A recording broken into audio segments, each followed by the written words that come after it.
But if you're in a situation where your parent or your parents aren't working, but they are living on a government check, right, from welfare, well, then you are not being raised in a capitalist household. You are being raised in a socialist household, because socialism says people receive their income from the state.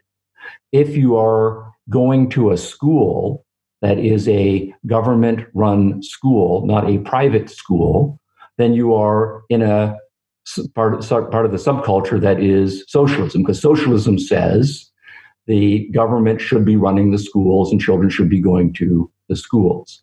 If you have lots of regulations that say you are not allowed to start a business because of this regulation, that regulation, some other regulation, sometimes it's a zoning regulation, sometimes it's an occupational licensing regulation, that then you're living in a system where it's the government that's saying what work you can and cannot do. You're not a free market entrepreneur able to just start your own business. So on all of those counts, the actual best descriptor is that you are in a socialist sub-economy or a subsystem, right, within a broader liberal democratic system. And that's why you're poor. Exactly. Welcome back to the Lucas Skrobot Show. I'm Lucas Skrobot, and this is where we uncover purpose, relentlessly pursue truth, and own the future. Today, we are in part two of an episode with Dr. Stephen Hicks, who wrote Explaining Postmodernism. And as I said in the first episode, it is, I really believe, a very important book to understand the meta narrative and the arc, the framework of what we're seeing happening in society today, and really brings an understanding of the chess moves that's happening. So we're not just looking at the detail, but we're able to see the big picture. So if you haven't listened to the previous episode, go back and listen to that before finishing this. Dr. Stephen Hicks. This conversation has been so great. We just ended talking about Botswana and Zimbabwe, and how one adopted Marxist ideology, German Marxist ideology, and the other adopted, just kept on with the British rule of law. My question is, and this is a brief question, I don't want to spend a whole lot of time on it, but isn't the argument that, well, the African people or the Chinese or the Hong Kong people, they could have gotten there on their own. We don't need your help. We didn't need your help. You just stole from us. Yeah. Well, we can always say maybe. I say human beings are human beings everywhere. And I'm open to the idea that, yes, in fact, people can get there on their own. We do know that in the United States, some people make choices. They're going to raise themselves out of poverty. Some people don't. Some people who are born into wealth decide to fritter it away. Some people decide to invest it and become even wealthier. So yeah, there's nothing that holds back anybody in South America or Sub-Saharan Africa or Southeast Asia from getting their act together and rising up and doing so. And there are lots of examples historically of cultures who have done exactly that. But I think it does seem to be fairly clear that in many cases, cultures have improved because they imported ideas from and institutions from outside of themselves, or in some cases, they had ideas forced upon them, and that led them down a path that maybe initially they grudgingly accepted those ideas, but then they did improve. So another, I think, example of this would be Japan after World War II. It's true that in the century prior to World War II, Japan did make some steps toward modernizing itself. But it is true that the dominant culture in the lead up to World War II was militaristic, still highly feudal, still highly authoritarian, still highly hierarchical. And what had to happen was, the Japanese lost the war and the Americans came in and basically said, you're not going to do any of that stuff anymore. you're going to have a democratic Republican institution, and you're going to have open markets, and we're going to get rid of feudalism. So it was at the point of the gun. But the Japanese more or less grudgingly adopted those forced upon them institutions and then went on to become one of the world's great success stories. So there's no one path necessary.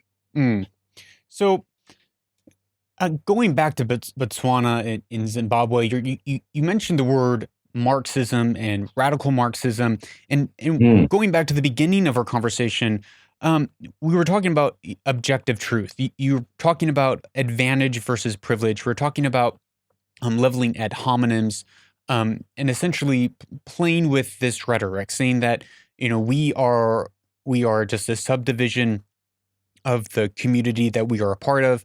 We're not individuals. It just confuses me at if there has been, like in Zimbabwe, evidence that doesn't turn out so well. Why today, and what is the historical background of Marx? Because Marxism is the bourgeoisie versus the proletariat. How does that have anything to do with what we're seeing today when we're talking about inequality or privilege or minorities or taking care of the environment or equal rights for all animals? How does that even connect? And why should we even be worried? I mean, these sound like really, really great ideas, really great things. Yes, well, that's a good psychological question. So, I want to talk about Marxism in particular and neo-Marxism, and there's lots of subversions of Marxism, so on. And Marxism is not the whole story. It's just a dominant part of the story, given the influence that it's had over the last 170 years now. But what we do know is, about human psychology is that a lot of people are semi-active intellectually, but also have a significant amount of laziness, that when they are in their teen years and maturing and groping toward an identity and forming their mature views about the world, people will think about things and they will come to adopt a worldview that seems to have a lot of answers. And by the time they finish with their formal schooling and start working and start forming a family, they stop thinking about those issues very deeply. So whatever worldview happens to have made an impression on their teenage mind, that more or less is the one that they will stick with for the rest of their lives. And it's not just political ideologies. We also know that this is true of religious ideologies. A lot of people, they will be born into a religion. It kind of makes sense. It's got explanations for a large number of things, and they'll think about a certain number of things, but they really stop thinking seriously about religion by the time they get on with the rest of their lives. So the teenage years are super important for development and understanding ideas and setting a direction for their life. So that would point to a really big importance on the education system. Yes, for sure. So the teen years, I'm sorry you cut out for a moment, so forgive me if I missed part of what you just said. But yes, absolutely. Teen years, particularly for beings like us, we are big-brained human, a big-brained species, and there's just an enormous amount that we have to learn, because we don't operate on instinct or automatic behaviors the way most other animal species do.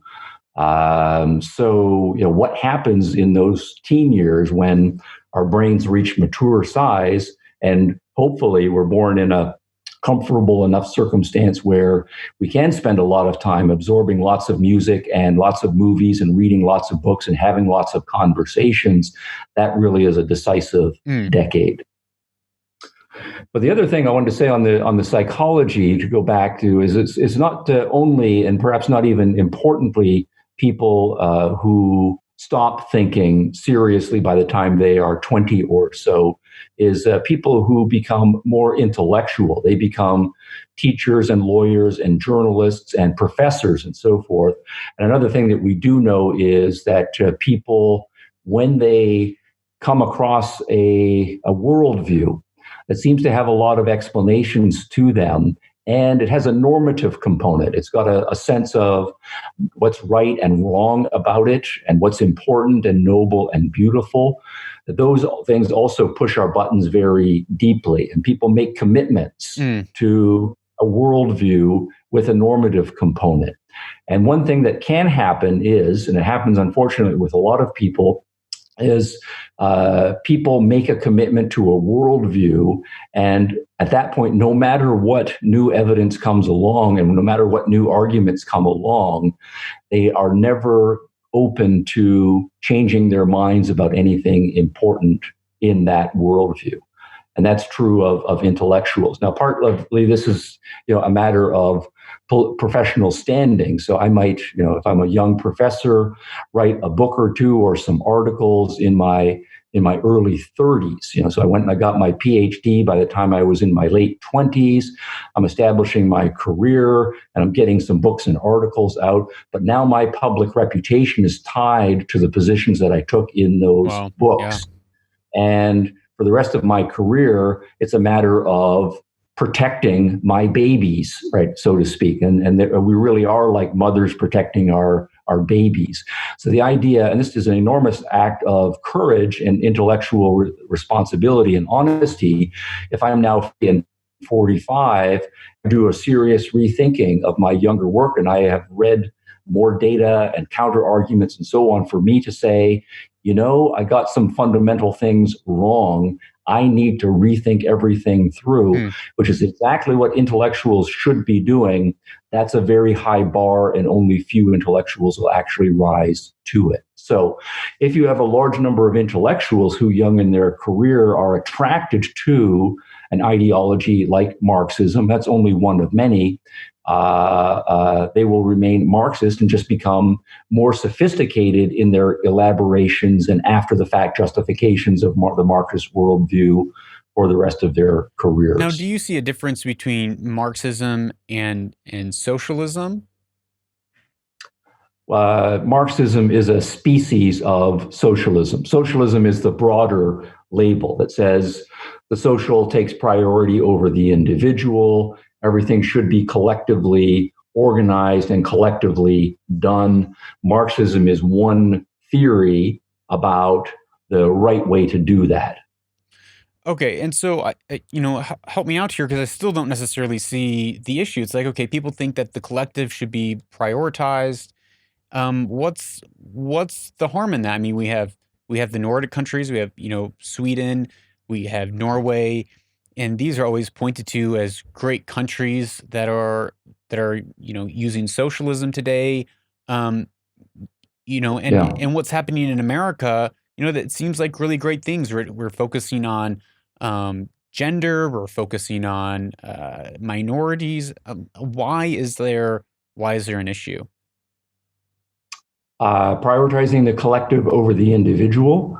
Well, yeah, I do think Sweden is a great country. Norway is a great country. But what made them great was not socialism.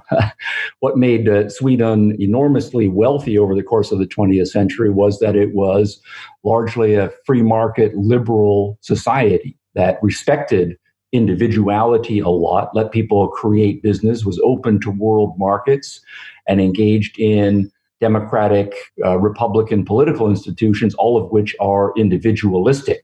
Right? Everybody gets a vote. Everybody can think for themselves. Everybody can participate in the process. And so you, in effect, have a free market of political ideas. And Sweden was largely free market in its economic structure as well. As a result of that, Sweden became enormously wealthy. And then in the last couple of generations, because of the enormous amount of wealth, it started to engage in a lot more redistribution. So it started to move in a more collectivist direction.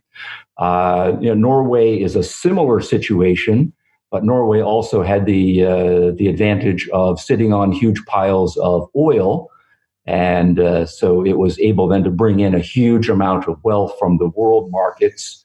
Again, that's a product of capitalism, and it still had a culture that was largely individualistic. Do your own thing as a Norwegian with respect to your political ideas, your religious ideas, and pursue your own thing. So it was largely an individualistic culture that became enormously wealthy and then could start to engage in large amounts of redistribution.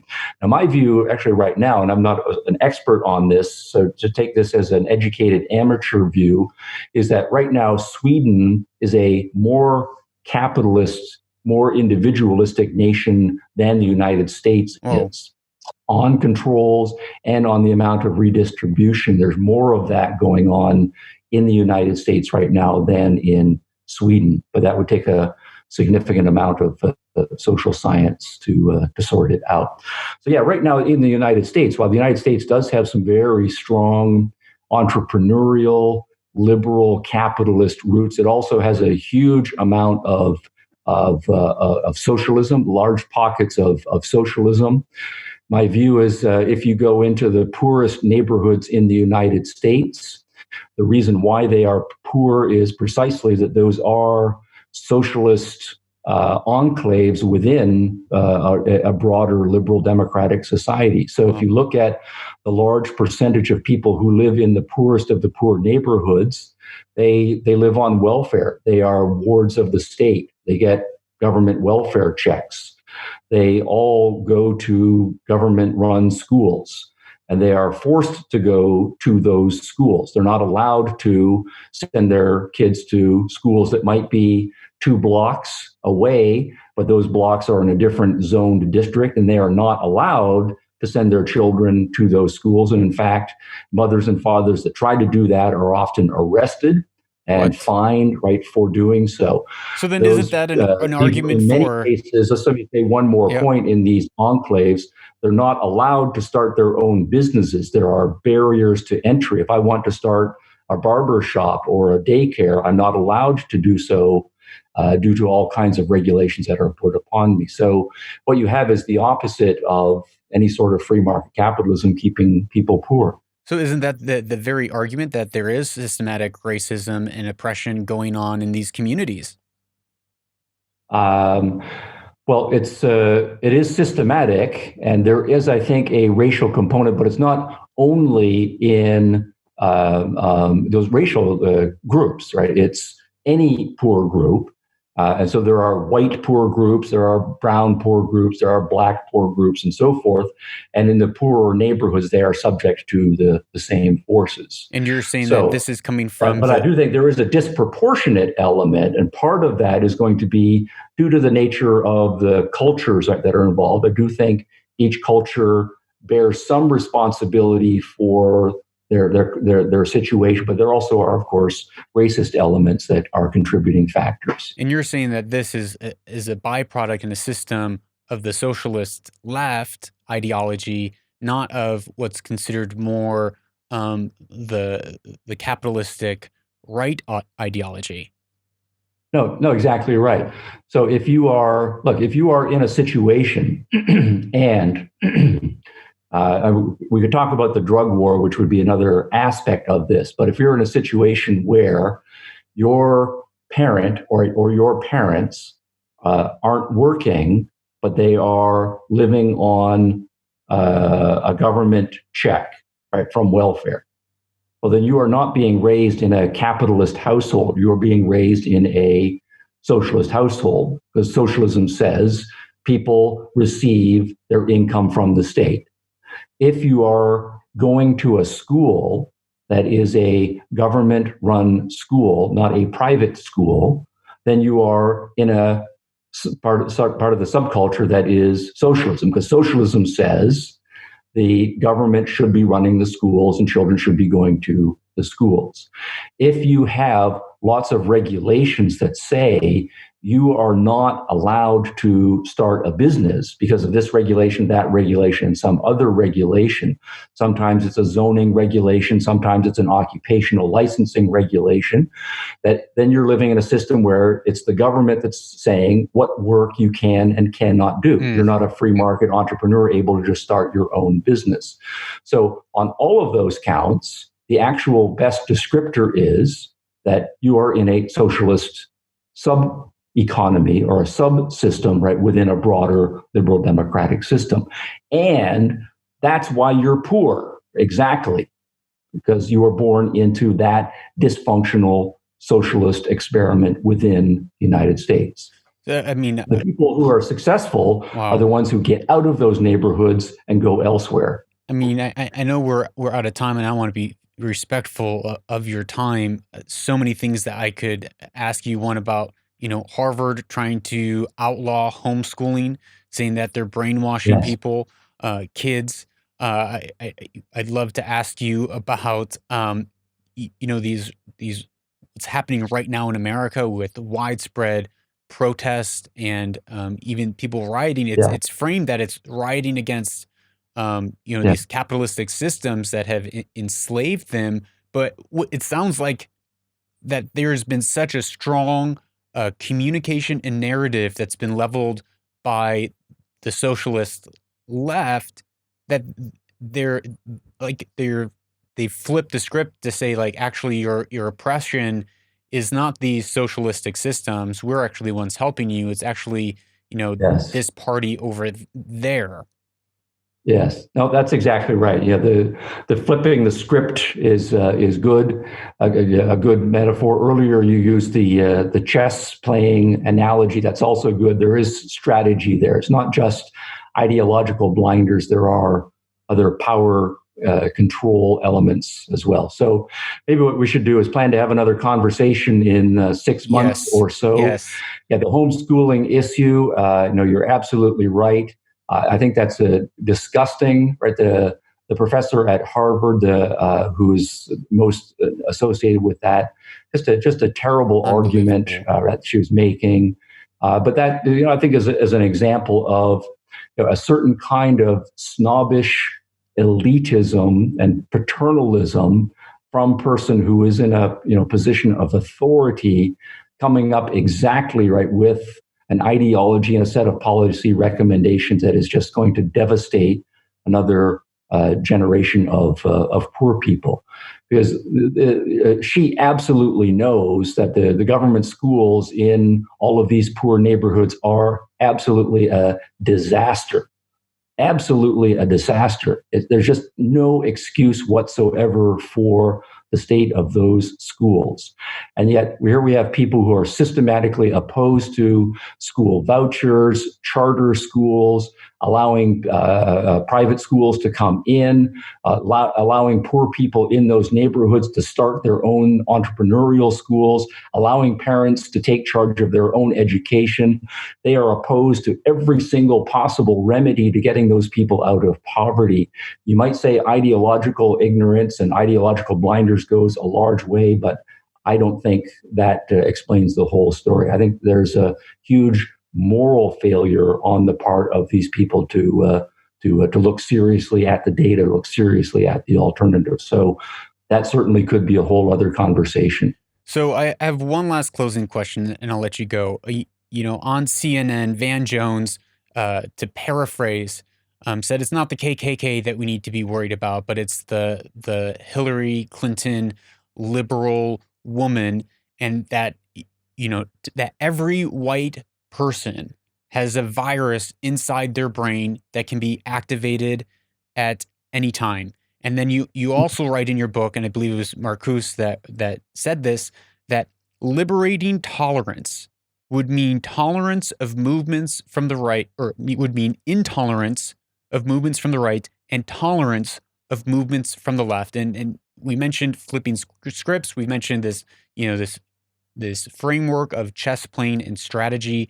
When I hear a statement like this, that is blatantly saying that my kids are racist just because they're white, that seems like a racist statement to make. But if anyone were to say that, I would be the racist. So why, like, is this, where does this rhetoric lead? And have we seen evidence of this rhetoric in the past? And if this bears into fruition, where does it end up? Yeah. Well, the racial issues are one set of issues, but you're right. There are people who believe that everyone is a racist, and so that's a long legacy of human history, racial thinking. That again, only liberal, individualist, and mostly capitalist countries have done a good job at countering in the modern world. There's exactly a sexist version of it, that all men are basically by nature sexist pigs, and so you have the exact same script running through on sexual grounds. You have a wealth version of it, that anybody who's born into money or economic advantage is by nature a bad person and suspect, and that only virtue and dignity resides with people who are poor and so forth. So whether you're talking about economic issues or sex and gender issues or race issues, and of course there are other variations on it, it is the same general script. And I think, I'm a philosopher by training, so I think the important thing is to try to go up that one level of abstraction and to realize that there are issues about cognition. Can we, in fact, grasp facts or not, no matter what our skin color is, no matter what our gender is, so that we can have these discussions? Is it the case that wealth is created? Human nature or human identity and who I am is a self-creation, or am I just a passive vehicle through which other forces grow, and so on? So those philosophical issues do need to be engaged, and it's from that perspective that all of the particular skirmishes that we're talking about, the right to understanding of racism and sexism and poverty and post-colonial history and so forth, all of those skirmishes then need to be engaged. The real battle is that philosophical battle, and we do have 3 or 4 major frameworks that are there right now in our generation that are in collision. So that's where the real fight is. Well, Dr. Stephen Hicks, this was just one of the best conversations, and I really appreciate you taking the time to speak to me and to my audience. Everyone, please get his book, Explaining Postmodernism. Where can they find you? How can they follow your work? Well, thanks for the plug of my book, and it really was a fun conversation. Yeah, Explaining Postmodernism is available at Amazon and all the usual places, and there's quite a few translations that are out there, including Arabic. I throw that one out there since I know you are in Dubai. So it can be gotten in translation, and it's in the ebook form as well. For people who are interested in following me and my work, I have my website, stephenhicks.org. And then I also do at ThinkSpot, which is a new platform, live stream lectures 2 or 3 times a month. So stephenhicks.org, or go to ThinkSpot and get signed up there. Those are all possibilities. Wonderful. Thanks for having me on. Thank you so much for being here. It was a pleasure. For me too. Wow.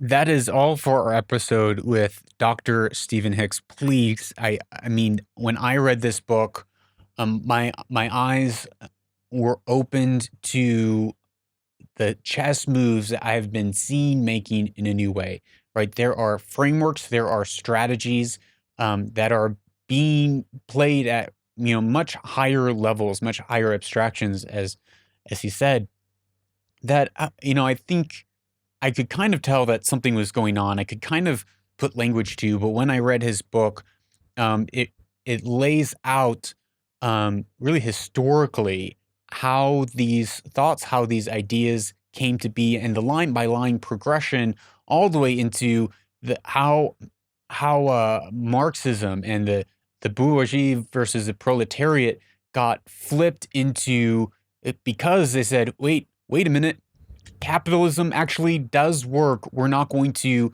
be able to establish our utopia ideologies due to the failings of socialism in the USSR and other places, China, everywhere that we've seen it happen. And so they said, okay, we need to alter our language because clearly this isn't working. The poor are just getting into the middle class and they're not protesting. They're just, becoming wealthy.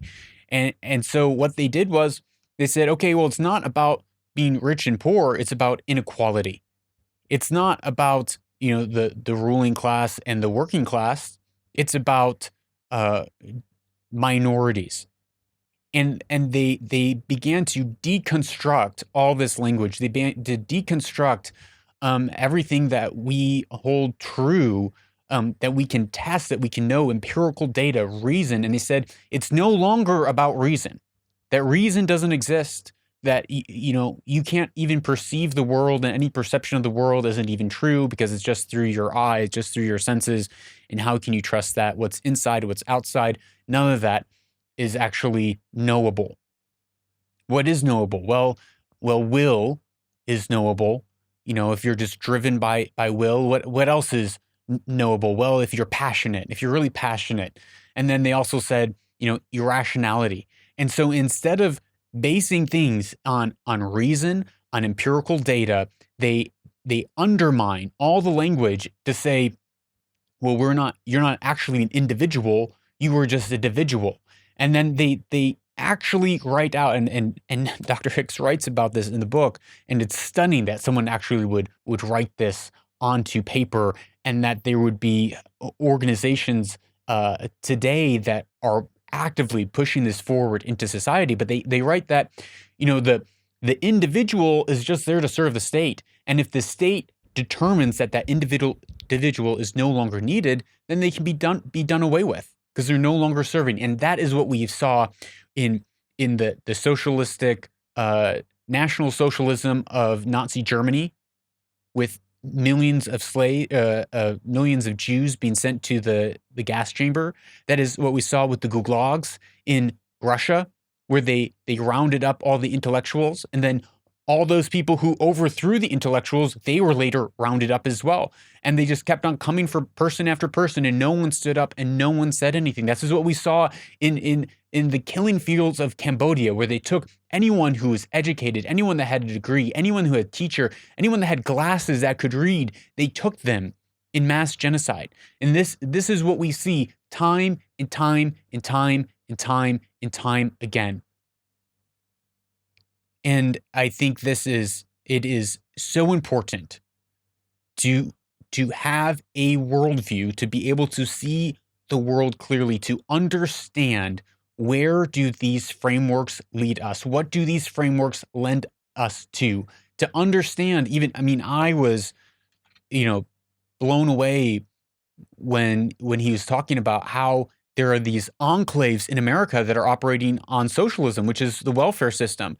And that is the thing that's actually oppressing. That is the thing that is keeping minorities and poor people essentially under the weight of, owned and wrapped into being a member of the state. And that the only way out of it is being blocked because of legislation, rather than having a free open market of capitalism, a free open market where people can disagree on ideas without there being leveled attacks and ad hominems. Where the thing about capitalism is we're not looking at the color of your skin, but the market cares about what you can deliver and if you can solve a pain. And I believe that every person is born with a unique creative ability to be able to do that. The unique creative ability to be able to solve issues. And it doesn't matter where you were born. It doesn't matter who your parents were. It doesn't matter what your generational race is, that you as an individual have agency to affect change in your life. And it starts small. It starts by cleaning your room. And it starts by clearing the fog on things in your life. And I've in the past week, I've gotten I've had so many conversations, so much pushback on some of these things as, well, you're being, awfully insensitive. And my answer is like quite the opposite. It's quite the opposite. It's I'm when you see people talking about defunding the police and tearing down the police structure and the system that is in place to protect people, and weaving these narratives saying that, well, they're actually just set up to enslave people. But then you look at the empirical data and it shows otherwise. My thought is, if you took away those systems, who's going to be hurt? Is Karen and Rick out there in suburbia going to be hurt? No. It's going to be the poor in inner cities that are going to be hurt the most. That's who's going to be hurt. So if you want to talk about caring for people, I think these are important truths, important empirical data that we need to be talking about. We need to be talking about them. And this is what Stephen Hicks writes about in the beginning of his book. What are the roots of all this? The roots of all this thought was that there was rationalism, and they said, well, I have beliefs that don't align with these rational ideas, so I'm going to do away with rationalism, and I'm going to exalt my emotions. I'm going to go exalt my feelings. I'm going to exalt my experience rather than empirical, rational data. And when we do that, when we dismiss the truth for the sake of people's feelings, we only hurt their feelings. We only hurt their feelings. That's all we're going to do. I believe that we need to sit with people and be empathetic. I believe we need to mourn with those who mourn. I believe we need to, sit. We do need to do that. We do need to be empathetic. We do need to be loving. And that's the radical middle that I think we need to find ourselves in. And then, we need to speak the truth in love. We need to love our emotions. We need to let people have emotions. We need to let people grieve. We need to have that emotional creativity. And then we need to embrace truth. And that is what we talk about here. We talk about embracing truth. We talk about pursuing truth. We talk about testing our ideas, because as Dr. Hicks pointed out with Botswana and Zimbabwe, they both took different ideas and end up in drastically different places, where today those in Zimbabwe, he said, are 8 times more wealthy, 8 times more wealthy than those in Zimbabwe. And when we begin to realize, and it's shocking, like you said, it's those, when you're in high school, it's in those developmental years where you're sitting and you're thinking, that's when it's formed. And so maybe you're in your 20s, maybe you're in your 30s. I don't know where you are right now in life, but I'd like to say that it's not too late. It's not too late to begin to look over our epistemological belief systems, to look over the data points, to look over and say, okay, why do I believe this? What do I believe? Is this true? Okay, I'm going to test this idea and I'm going to see where it ends up in my life. I'm going to look at other people who have adopted these same ideologies, these same ideas, and see where it's ended them up in their life. And as Dr. Hicks said, so many times intellectuals will write their manifestos, their PhDs, their books in their early 20s or late 20s or early 30s, and then they'll spend their life defending their books, defending their ideas, and they become calloused. They become calcified rather than accepting new data, rather than realizing that I could have been wrong, because that's humble pie. I don't want to do that. I don't, it's humbling to go back and be like, okay, maybe that idea definitely wasn't articulated right. Okay, that idea I've grown and matured. Even in my book, Anchor the Discipline to Stop Drifting, I look back on that book, which I wrote 6 years ago, 5 years ago, 6 years ago, and I say, I think I would say that a little differently. And that's embarrassing to do. But rather than merely standing by our ideas and refusing to grow, that is a bad way to live. And as Dr. Hicks said, there are some people who in their teens, they develop their worldview, and then they continue on. And then there's some intellectuals who are playing chess and strategy at the highest level, making sure that their ideologies and indoctrinations are being placed into kids, into teenagers, into children to shape and form the worldview that they want to bring about the systems and the quote unquote utopia that they have bought into. And it is dangerous. It is dangerous. But guess what? You and I, we have agency in our life. We have agency in the world. It doesn't matter what country you were born in.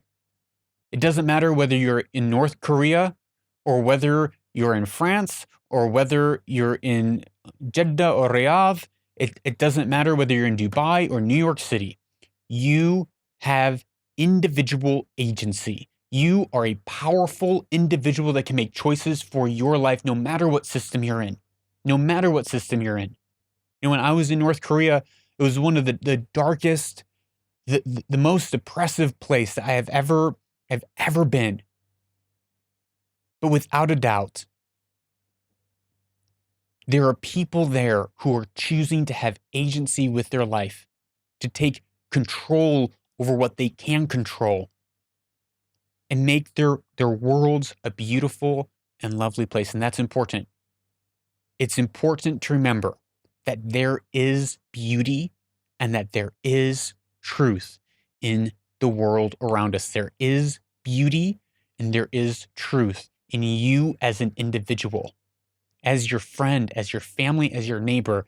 There is beauty in that individual, whoever they are, whatever their creed, whatever their race, whatever their gender, whatever their age. And that is something that is worthy to focus our attention on. It's something that is worthy to set our minds on noble things, on things that are good and pleasing and beautiful. That is worthy to put our meditation on and to give our lives to. Thank you so much for being with me. Please get his book. I don't think I've for sure not within the last couple of years read a book that I feel is so good. I've been telling every person that I've been texting with, I've been saying, you have to read this book. You have to read this book. You have to read this book. And I really hope that you go out and get the book. There's translations in Arabic. There's translations in many different languages. It is an excellent book. I got the book on Audible to listen to, and it's actually quite short. It's only like 7 hours to listen to, and it's entertaining, it's educational, it's story driven, and it opened up so many things that I didn't know, and so many things I was able to connect the dots. That is all for this 2-part episode with Dr. Hicks. I am so glad that you choose to spend your time here. It means so much to me. If you have any questions, I would love to answer them. You can WhatsApp me at +1 202 922 0220, and I will answer your question. I'll even answer your question right here on the show. That is all. Please tell your friends, message this, share these 2 episodes with your friends to help them see and help them have a framework by which they can more clearly see and understand what is going on in the world today. I'm Lucas Skrobot. You are a change maker. Go out and pursue truth. Pursue truth and own the future.